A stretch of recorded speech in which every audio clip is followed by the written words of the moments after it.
music because we're the radio show.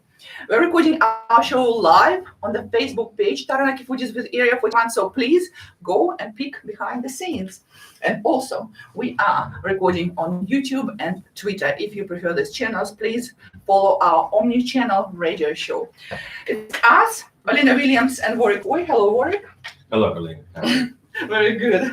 We are local foodies and the most FM broadcasters. And our videographers today are Oliver and Nathan Griffith.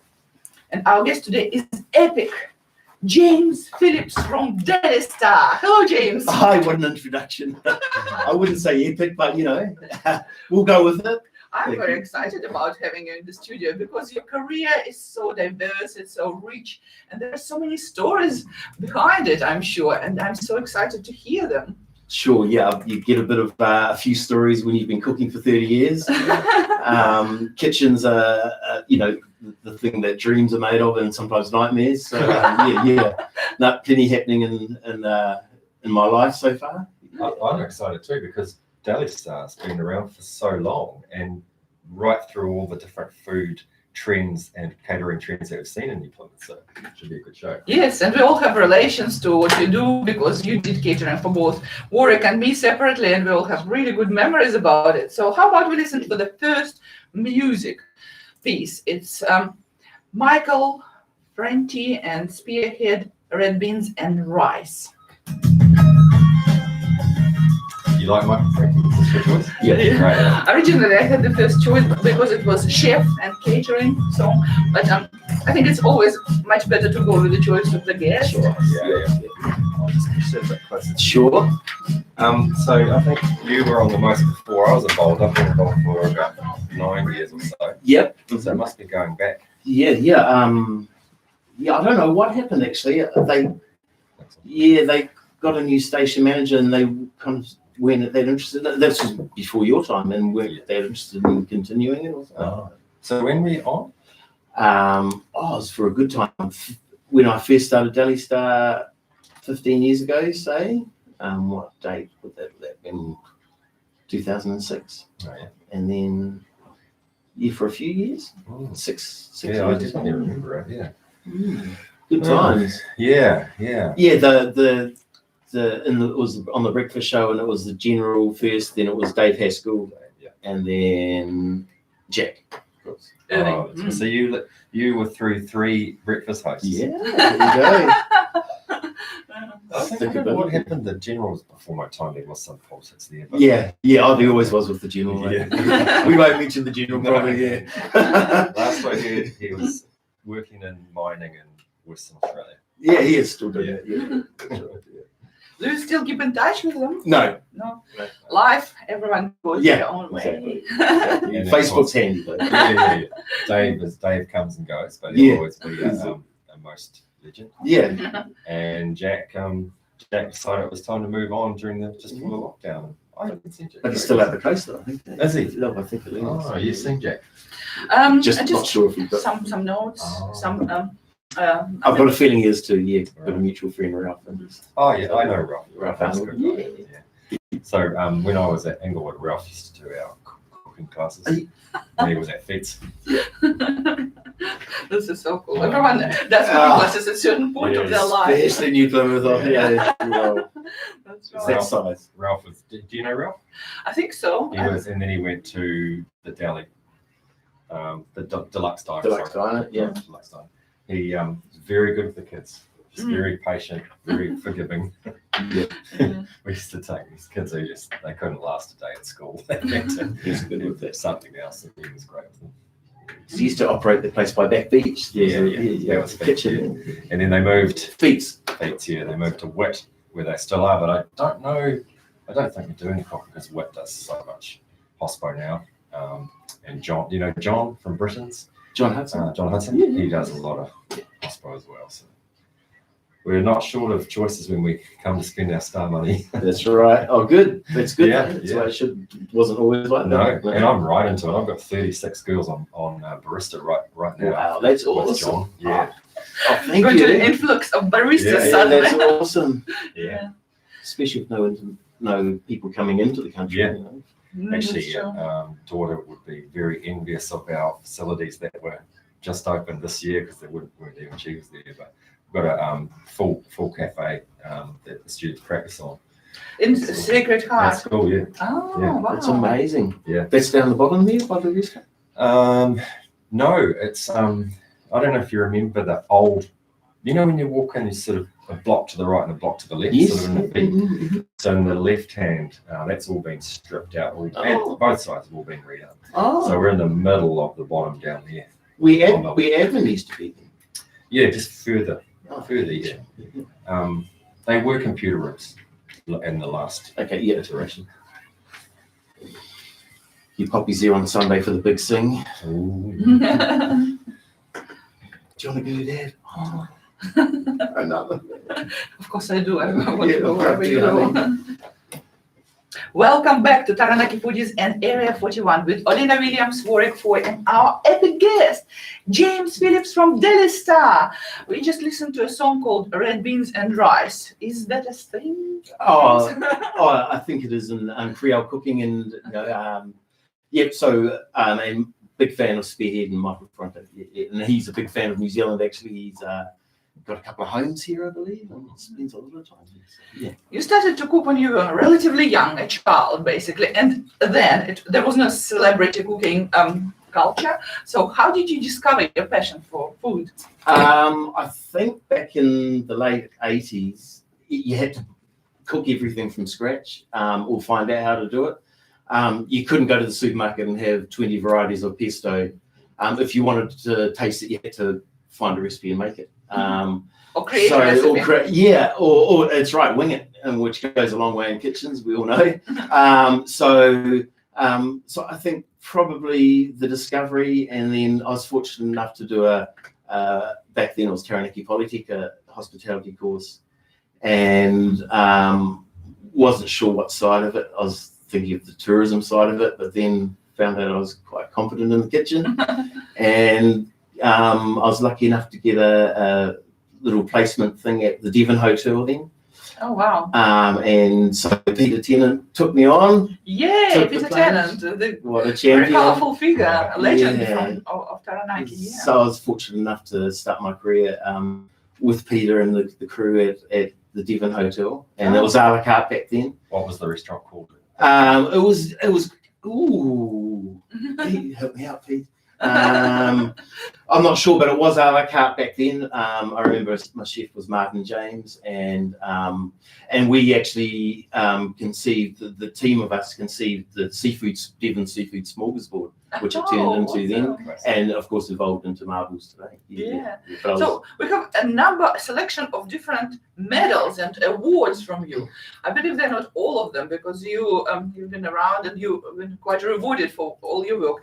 And one of the oldest one, it looks quite kind of a dark, like it has been antique, should I say? And this is from 1992. What is this for? That was when I was an apprenticeship at the Devon, and the pastry chef at the time, Tim Woodford, was sending up, I think via courier actually there's a funny story to that, but it will take it all day. But anyway, we sent some static dishes up, which is pretty much on looks, not taste, as you know. And I think that was my first entrance, was an Easter ghetto or something. So, ghetto. Yeah. Wow. So, and then from then on, I didn't really do much competition cooking, and then started going up to the nationals in Auckland and was quite successful 10 years ago at a few of them. Yeah. Oh, you're so modest. I was quite successful 10 years ago, but I can see two shiny, bright, yellow, golden medals. What are they for? Yeah, they were for a couple of dishes that I got at a national level that I won. One was the duck dish, and we had an hour to debone and create a duck dish. It's really hard in 1 hour because duck needs a bit of a rendering of fat and stuff. Yeah, that's right. But it wasn't a mystery box, so I had plenty of time to practice the dish, mainly in the middle of the night. So you within that hour, you achieve a lot, because once you know what you're doing. Exactly. Yeah. So and what about the second one? Second one was vegetarian. I won the Vegetarian Open, and that was with using mushrooms, yes. Let's think backwards. Wow. And this came up a couple of weeks ago, but obviously chefs over their career add to their repertoire. Most chefs do continuously. But how would you describe back then when you were winning these things, or even now, your specialty in cooking? I actually love all aspects of cooking. I love the patisserie side of it, where the precision and the measuring out and all that. I also love the savory side of it, where like you get a stock and you just use that stock for weeks, a little bit, and then just keep on adding to it. You know, I just love the depth of flavor of the savory dishes. So yeah, both. And the second question, the second question has come up also in the past, is that we hear, especially in education, don't go into hospo, pay's bad, kitchens are hot, the hours are terrible, the staff are crazy, a lot of negativity. But I constantly meet on this show people who are just utterly committed and passionate to their profession. And happy to do what they're And doing. happy. Yeah. So- Oh, I just love cooking. You know, it takes its toll on your body sometimes. Like your feet get terribly sore, and with cooking, there's always something to do. So there's not much downtime. You know, you see other people having breaks and stuff like that, but it's just in the kitchen. But it's also the culture as well. I'm not saying it's the right thing or a good thing, but yeah, I just think if you enjoy it, you don't want to stop doing it, really.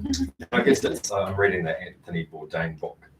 This one? Yeah. Yes. Oh Kitchen my Confidential. God! I read this too, but I read it in electronic version. It's nice to see it. In Yeah. That's a classic. What a book, eh? But if you're interested in, and I'm not a chef, I don't pretend to be, but if you're interested in cooking and hospitality, it's a must read. And I'm only a quarter of the way through, but what's coming through there is that it's in his, oh, he's dead now, but it was in his genes, that, and his blood and his family, that cooking is what he did. So even if he didn't like it, which at times he didn't, he just did it because that's who he was. That's who you And this is such a classic because it shows like an inner insight of a very successful person who fought his own demons, and probably was a cliche, a lot of cliches that other people experience as well. But we noticed that you brought so many books with this, and one of them have the most FM sticker, and the most FM sticker doesn't look new. So tell us the mystery of this book. Yeah, it's a bit like it's a bit of a flashback being in the studio here. I was fortunate enough to have a cooking show on the Most FM. Again, this is 10 years ago, and it was called The C Word. And that was with a couple of, a few of the DJs, which was great fun. And it's great to hear the voice of at least one of them around still. Anyway, so we used to have a shorter version of like your show, and invite anyone that's interested in food and then share recipes and have a chat. So I love being back at the Most. Oh, awesome. It's like returning the whole cycle back, and you've been at the Bell Street, and now you're in your new studios in town, and it's awesome to have you. So I hope you'll come again, bring some more of your friends, and we can have a lot of chats about what you're doing now and what other perspectives. So what is this book about? It looks black. It doesn't look okay, this is one of my favorite cookbooks. Okay. This one is actually Mosselman's World. It's Anton Mosselman, and each country, he does dishes from a few different countries. Oh no, actually from pretty much each country and each continent in the world. And it's one of my go-to books. With Deli Star, we do quite a few themed menus. So if it's Eastern, I pick up this book. If it's South American, I pick up this book. So that's why I brought it along. It's one of my cherished books. It's called Mosselman's World. As I say, written by Anton Mosselman, who of course was famous for running the Savoy for so many years. Looks like 1980s. The book's 1990s, but it's well used. It looks like it's back from the 50s or something. You just mentioned one of the hosts, Dave, and I was teasing Dave yesterday because many people know he was on the Rock once. But no, so Dangerous Dave. Dangerous Dave. And he interviewed my uncle yesterday, who's coming to town. He's a musician, and I told my uncle that he was an ex-rock DJ, actually probably our only professionally trained radio person here at the Most. And my uncle said, "Oh, is he all bollocks and baritone?" I love that, bollocks and baritone. It's a good name for a radio show. And what did you say to that? Oh, What can you say? What do you say? Yes. Dave said, hey. Yeah, sure. So- Yeah. So, Jamie, you were working as a kitchen apprentice, you were working as a chef, head chef, tutor, caterer, and also judge at the food competitions. What is your favorite aspect of the job? You just said it, the all-roundness. Okay. With cooking, I think people need to understand you don't have to just do the usual shift is 2 in the afternoon till 10 at night sort of thing, which I did for years and I loved it for years. But as you get older, sometimes you don't want to focus on those hours so much. So with cooking, one of the joys, of course, is you're always learning, and with that you can always evolve. And cooking just opens doors for anyone. There is so much science in cooking now, like working with nitrogen or doing micro cooking or things like that. So how does it affect people on the junior level, like kitchen apprentice? What do they do now, and what did they do then? I think every 5 years or so, cooking goes through different phases, fads, some might call it. Very important for us as chefs to at least be aware of them and keep up with them. To a degree, depend on how deep your passion is or what direction you're going in. How do you do that, Jamie? I think it's in our faces these days, to be honest. I think with things like MasterChef, which personally I thoroughly enjoy. I like to see. I don't like the name labeling them as master chefs so much, but that's my opinion, because in my opinion they aren't master chefs, but the dishes that they create at the end are very inspiring for me as well as a chef. But anyway, back on that, I think cooking's in everyone's blood to some degree. Everyone can either cook toast or cook a 10-course meal, so it's something we've all got in common. But I think because of media these days, and because it's in our faces. So as far as fads and all that go, hard to avoid it. I think it's who's your favourite celebrity chef time? Yes. You may have told us. With your Oh, I don't know. I've got a few actually. Yeah, I always enjoyed Gordon Ramsay. Only first and foremost, his cooking from Aubergine. His signature restaurant back in the day. Was well ahead of its time, of course, as you'd expect, a chef like that. But I always do find him very entertaining, I think, and he tries to honestly help out a lot of businesses. We've all seen the restaurant nightmares and all that sort of stuff. What was the one where he goes into the restaurants and tries to make them better? What was that called? Oh, that's on at the moment. No, I'm familiar with it. Restaurant something. Mm-hmm. But he's probably, this is just my opinion, he's probably more famous for being that's right. That's being a great chef. But I mean, and I love Jamie Oliver. I think he's great. His grassroots food, and I love his vegetarian stuff that he's doing at the moment. I think Jamie. He comes across as a pretty relaxed guy, pretty genuine guy, I think. And his show that he did through Italy with the accompanying book, I just loved that. I thought it's really accessible for someone who's not a chef to be able to make some really nice food. I think he's down to earth, and he's not trying to be bigger or better themselves. He's not trying to say, "Hey, I'm celebrity. I'm doing such an ingredient that no one has access of. My onion looks better than yours," or something like that. He just uses everyday ingredients and shows people. It's like he's on a mission to make everyone better in cooking, and I appreciate that as well. Instead of the put down, so he's actually probably the polar opposite of our friend Mr. Ramsay. My favourite is Rick Stein. Yeah, good old Rick. I've actually cooked for Rick before. Oh, yep. Wow. I was in Newquay in Cornwall. I ran a fine dining restaurant there called Trinance Lodge, and it was about an hour away from Padstow, where Ricky came, and he came for dinner twice. So wow. Twice visited him. Phew. Contrary to what I like to believe about him, was he a complete dickhead? No, he didn't come out to the galley, the kitchen, or anything, and say, which I was a bit bummed out about. Yeah. But no bad comments. No, that's right. And he didn't have fish. Which is interesting. My favorite is Nigella Lawson. I like how sway she is and how wonderfully she injects sexiness into the food, because this is one of the primal instincts we all need to eat, and we all need the other stuff. And this is important because all the primal instincts are connected, and I think that making food sexy is something that we all wish for, and we wish to eat something that we eat with the eyes first, then with the other senses, and that's what Nigella is good at. But I must admit, I'm watching Master Chefs, and there is the whole generation of new chefs arise, and some of them started new business out of being on Master Chefs.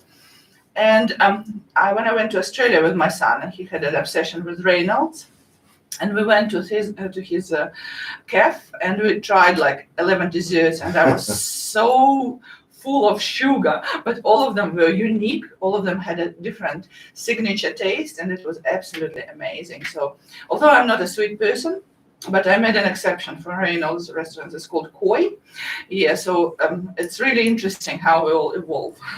It throws a lot of them straight into success, really, doesn't it? Talking about Sydney and me going to Sydney. So you became a head chef pretty early, early age of 21 or 22 or something like that. Too early. How did that happen? Just did my big OE, started in Sydney, as I say, when I was 21, and started working on the North Shore, and unfortunately, the head chef was a horrid drunk, and surprise in hospitality. Anyway, the head chef was a horrid drunk, and that was when, early 90s, when things were pretty, a bit rough, and so I did the right thing and sort of alerted it to management, and it got out of control, and so he went, and then they didn't replace him, and I kind of was thrust into that at the tender age of, as I say, in my early 20s, and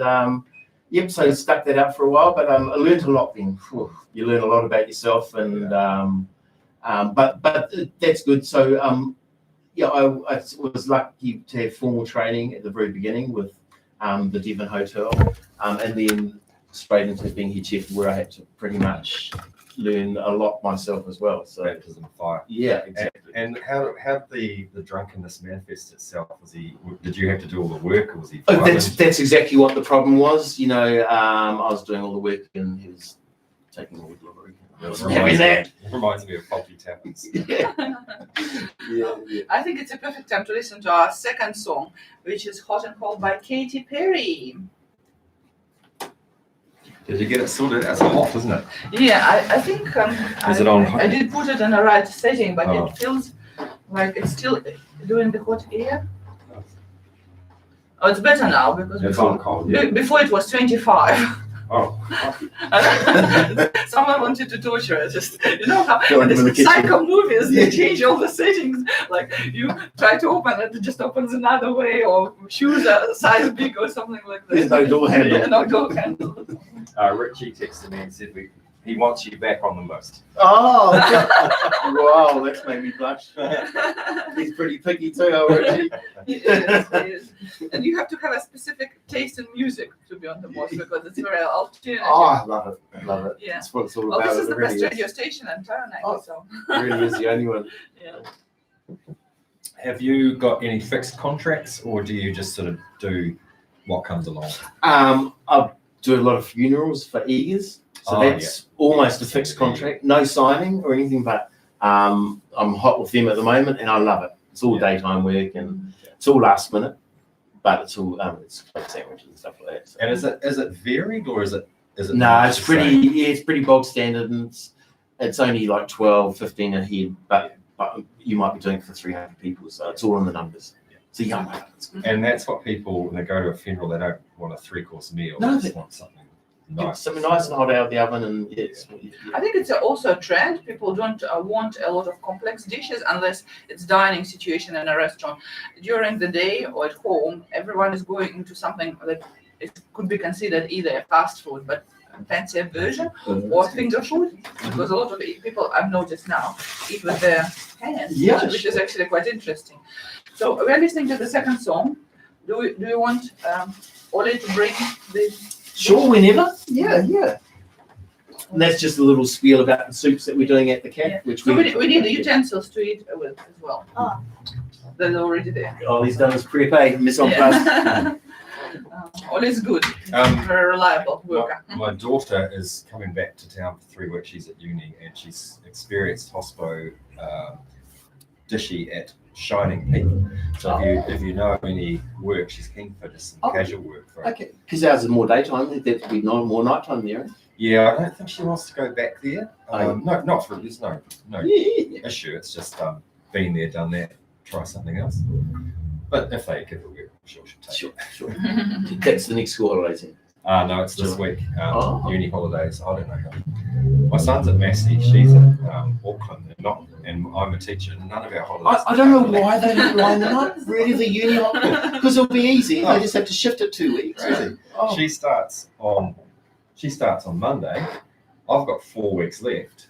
My son starts in about the time that she finishes. It's just crazy. That's interesting, isn't it? Yeah. So this is a bit of a master chef tip, actually. That's what made me think of it. Katy Perry on the Most FM. Will he bag it, eh? She might be texting. Just cancelling the arrangement. Probably the first time we hear Katy Perry on the Most FM.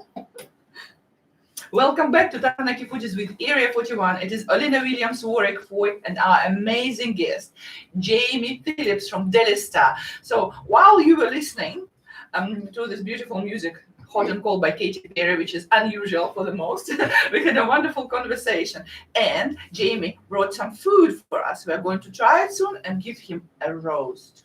How about that? Oh, thanks, guys. So, but he's not afraid of it. He's No, smiling that's so right. far. because he was a host way back then on the Most FM, and his show was 20 minutes, and it was all about recipes and food and music as well, right? Yeah, good times, eh? Yeah, as you guys know. Yeah. All going back. So as a chef, you probably go through different stages and things that you like or dislike. What is your favorite ingredient or technique at the moment? It's winter. As we know, slow cooking. Can't go past it. I've brought along some oxtail today, awesome. which we're serving down at the cafe. I also run the cafe at the pools. My wife and I, we run the Rock Pool Cafe, which is down at the Aquatic Centre. Oh, awesome. Which is great fun. We love it, and some real characters come in. It's the first time I've been out of the kitchen and doing customer service, so there's a few hairy moments, a few blue words and stuff like that, but all in good jest. I try to be funny. That's my problem. And some people don't really appreciate or don't get me, which is understandable as well. I can relate to it because my first language is not English, and sometimes I try to be funny so hard that people don't understand what I actually mean. So it's an ongoing progress. Yeah, we have a giggle though. Yeah. So so slow cooking all the way at the moment.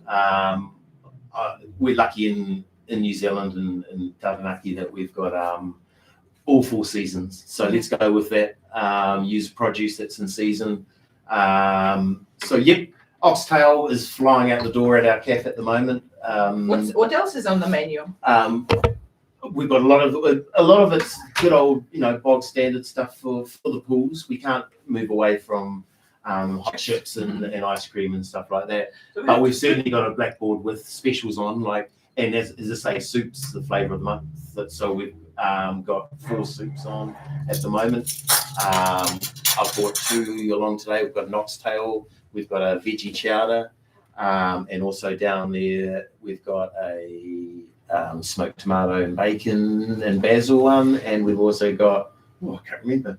It actually changes so much because as I say, they're flying out the door, and they're only $14. Am I allowed to plug my business? That's all right. Yeah. They're only $14. So get down to the Rock Pool Cafe. It intrigues me, the Rock Pool Cafe, that I imagine we do ice blocks and chips, as you said. Yeah. And then when the schools turn up, my school in case 600 kids smashing your cafe, what do you what do you do? How do you deal with that? Actually, your school is an onto it one. Actually, they're all onto it now. They stagger them and let them in because A cafe full of 200 girls would not be a pleasant environment for anyone. I think, and we're prepared as well. It's not as if you don't tune up. So yeah, we got all hands on deck and ready to go. Bit of sarcasm on board as well. You know. Not too much if it's a 200 girls. That's right. Only very soft pink irony. Exactly. You got to play to the crowd, eh? Yes, that's right. So you have a rock pool cafe, and also you still run Daily Star Catering, Yes, right? we run it out of the kitchen there. Yeah, and what is the most common thing in the Daily Star at the moment? I'm doing a lot of day work. I'm fortunate enough to do a lot of funerals for eagers, and so I do a lot of funerals and getting rave reviews for them. So I'm doing a lot of day work, but also my core business is always doing things like degustation meals and stuff like that. Weddings, I used to do a lot of weddings. I've got enough for next season now, so I'm kind of limiting the nighttime work a little bit, which is good. That's great with the number of caterers in town that you can turn down work.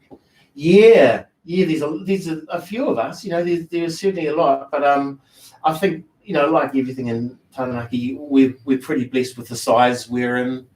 The size that it's big enough but small enough as well, you know. So yeah, there is enough fish in the pond, I believe, as long as the food is good, because some people don't rise to the kind of a standard. But you've been one of the first caterers before the word caterer became actually a fashionable thing. So I remember 15 years ago when I won the City Award for the best feature for the Festival of Lights, and it was a huge giant kaleidoscope, and I wanted to make an opening for you just to honor people who helped me basically.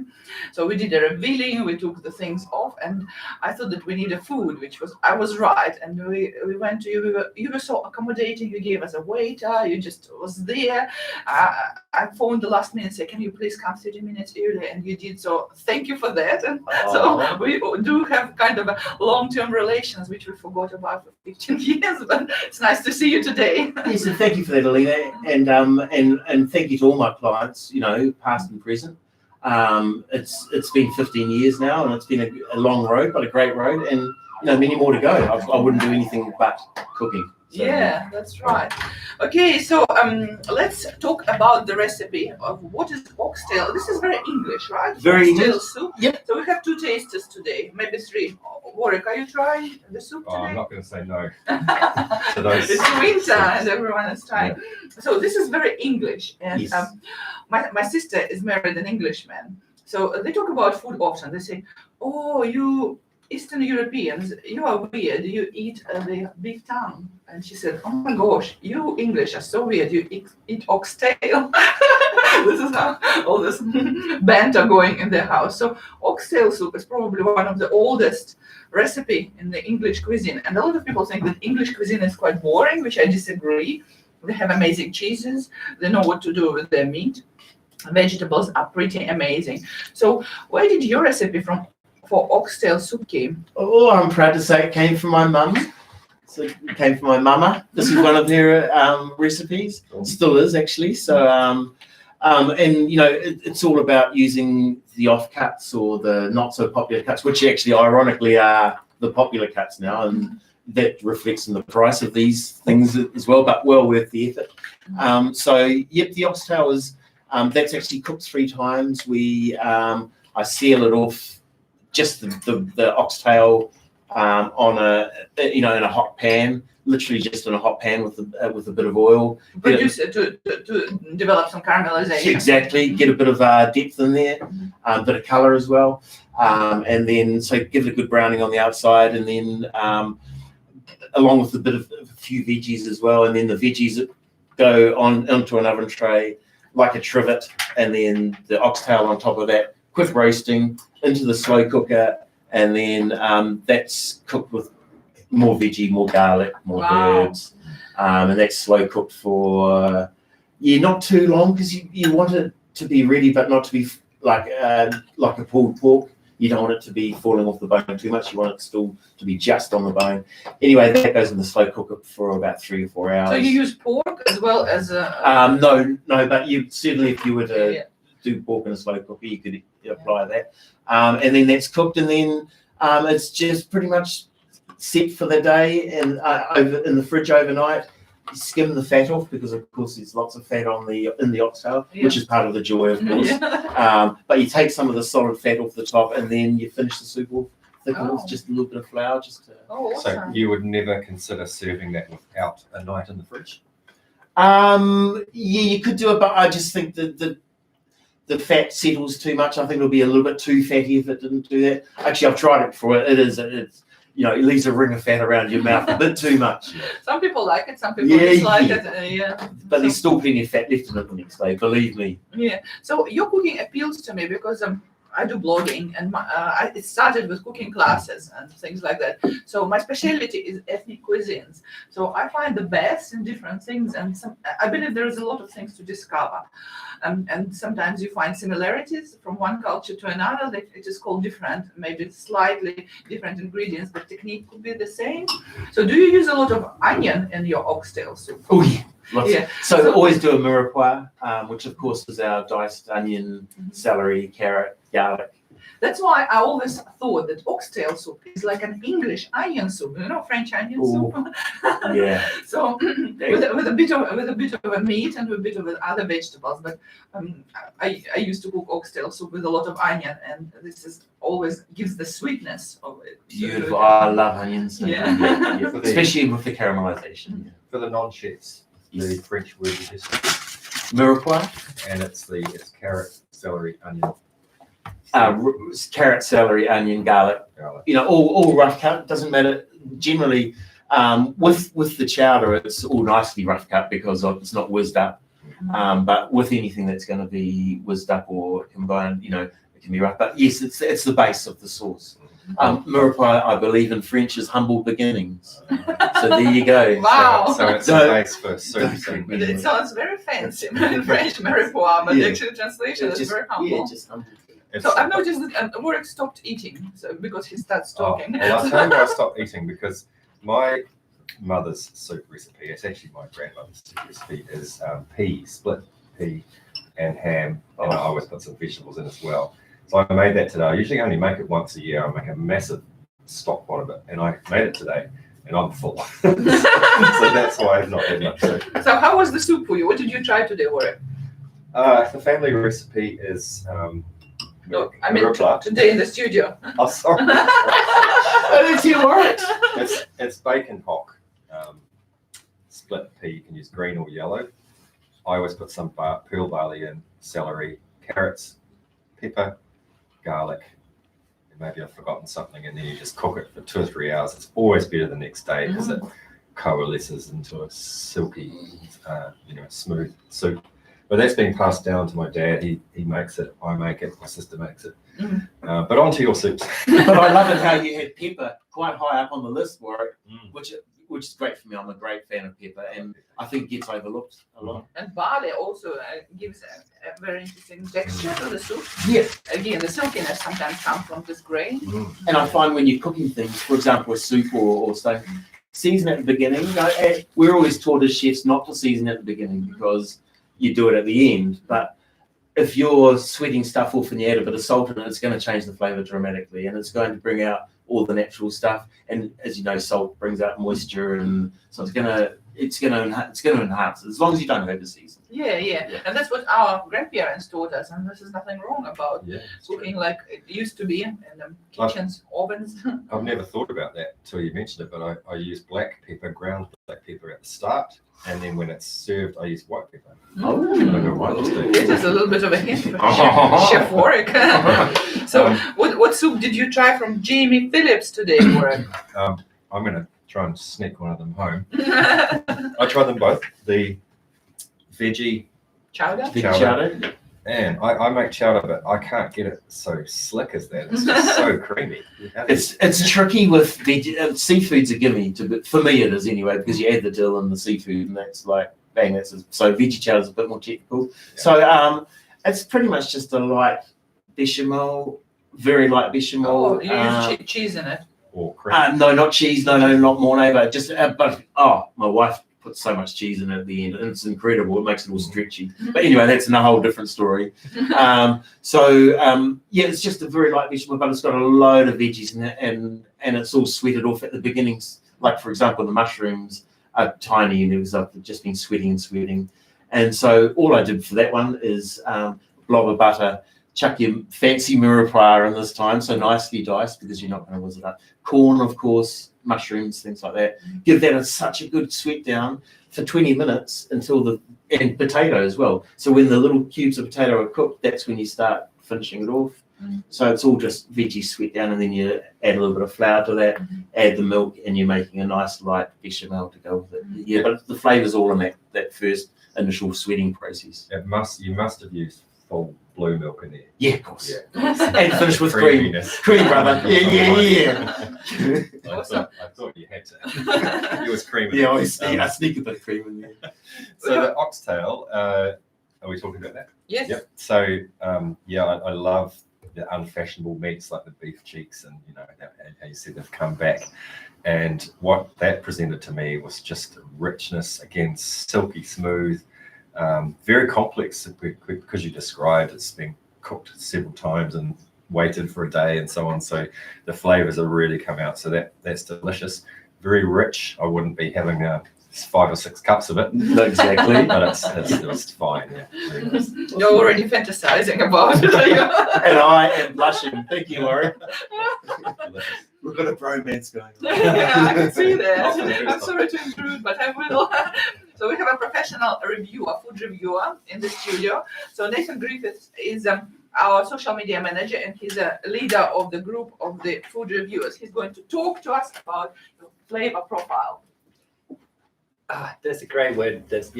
Totally, really tasty. So this is a dish that, for me, every mouthful is full of flavor, and I can enjoy the entire dish.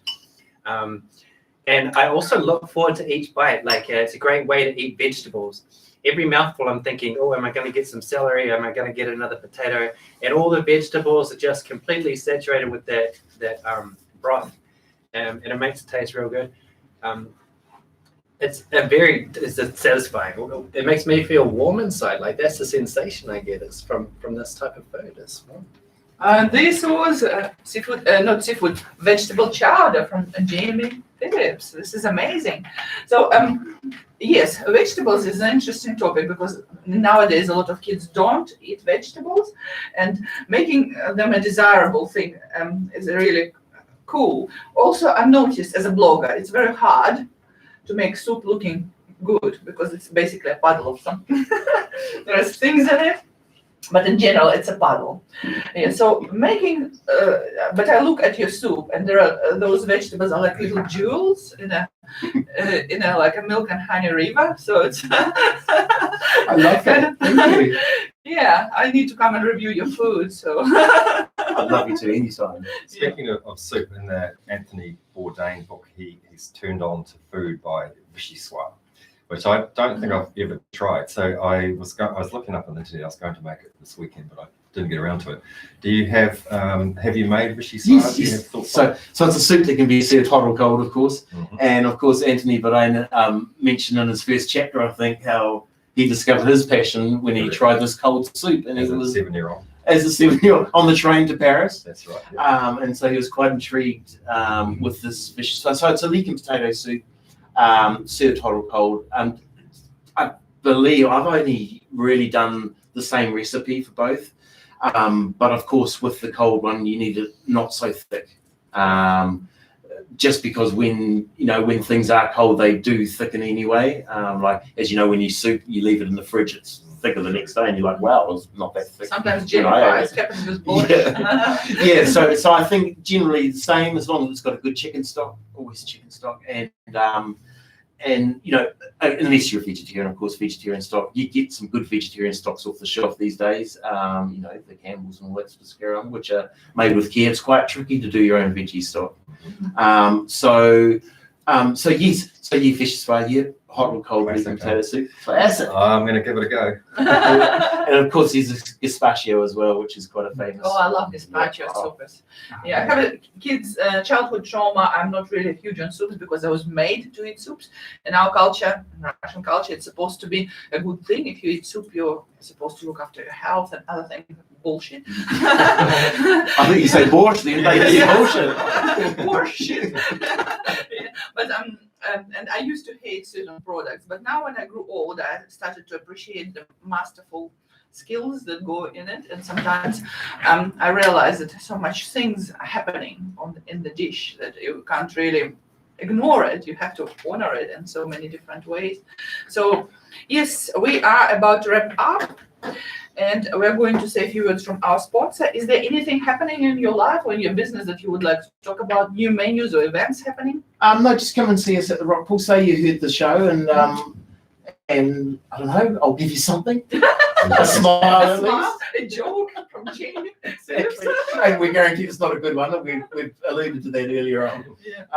But yeah, no, I mean, and thank you for having me. It's a real pleasure, and it's a real flashback. And yeah, I've blushed a couple of times from what's been said and all that. So thank you. It's really appreciated. It's nice We to be can't appreciated. wrap up yet because we haven't mentioned Julia Child. All right. Oh, Tell Now, us. Julia Child, what she brought to cooking for me as a child was when she was one of the only celebrity chefs on the 2 stations we had on TV back in those days. And what she brought to me was the French style of cooking that she was trained in is classical cooking, skilled and absolutely true to the origins of the style. So no messing with that and messing with that, just textbook. And I love those Julia Child shows. We didn't even touch on the topic of how Jamie cooked for Prime Minister and All Blacks and other things. I think it's a topic for the next show, All right. whenever we have him again. So message from our sponsors, Area 41. Please go and visit them. They were supporters of our show from the very, very beginning. And he was always so accommodative and supportive. So check their menus, check their website, check their socials because they have beautiful photographs. And please say that you've heard about them on the radio.